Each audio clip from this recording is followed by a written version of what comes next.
mata-mata dari Belanda atau orang Indonesia yang berkompromi sama orang Belanda, dan Jepang menangkap Kenil sama orang Belanda sendiri sama beberapa sekutu. Makanya dulu ini terdapat beberapa penjara dan terdapat beberapa rangkaian manusia. Iya, transisi Jepang pembersihan Belanda. Jadi kalau yang ibu bapak lihat ini adalah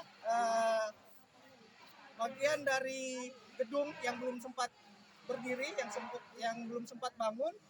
Ketika mau dibangun terjadi perang Diponegoro. Fondasi aja ya?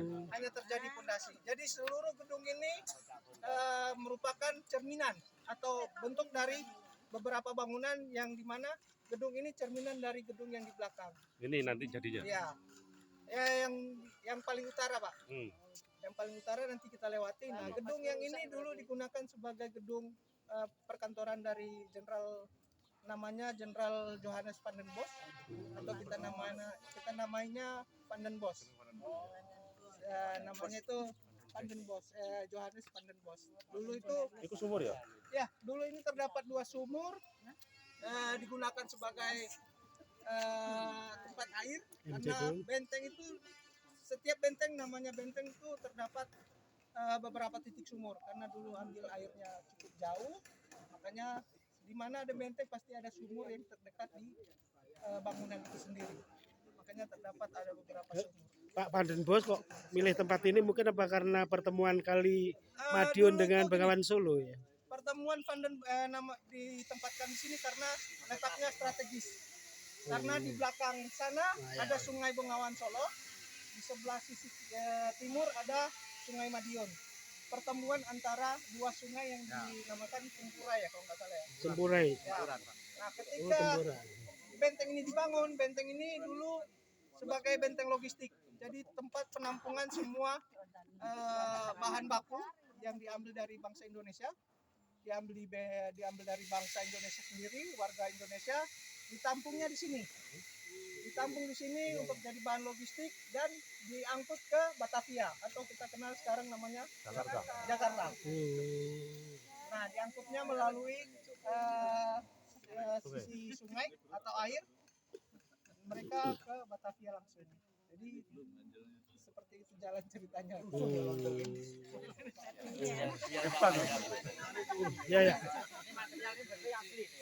Kalau ini material asli harus ditemukan gitu. Ya. Ketika proyek renovasi berjalan, proyek masuk, kami temukan beberapa puing atau fondasi yang belum sempat dipublikasikan. Nah, sekarang kami publikasikan. Ini belum sempat dibangun.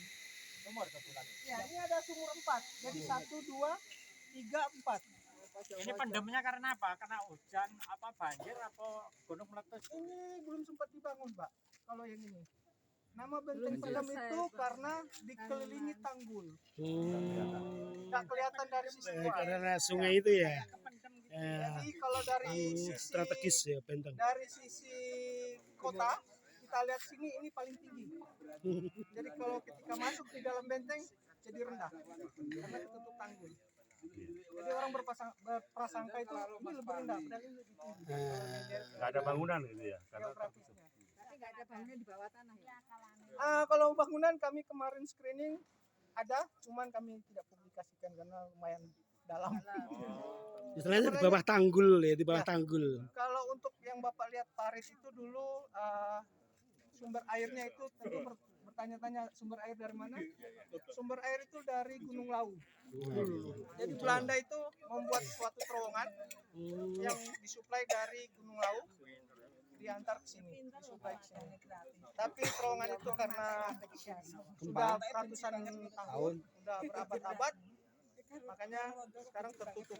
Nggak bisa digali. Nggak bisa lagi. Nggak bisa lagi ya. Tapi ada bekasnya. Ada bekasnya. Gitu. Kemarin kami sudah koordinasi sama arkeologi Yogyakarta, yang dimana itu menjadi bagian dari pusat penelitian, dan mereka mendapatkan seperti itu. Kalau dari Brantas menuju Madiun itu ada titik temunya Pak ya? Brantas ke Madiun itu nggak ada. Kali Madiun nggak ada ya? Nggak ada. Dia terpisah. Karena ya? Madiun ke kiri, Brantas ke kanan. Ya, Terpisah. Nggak nyambung sama sungai ini. Iya iya iya. Nanti kalau sudah Ini- jadi dibuat kayak diorama gitu. Museum mungkin Banyak ya. masak gitu. Nanti Iya, ada museum. museum ya.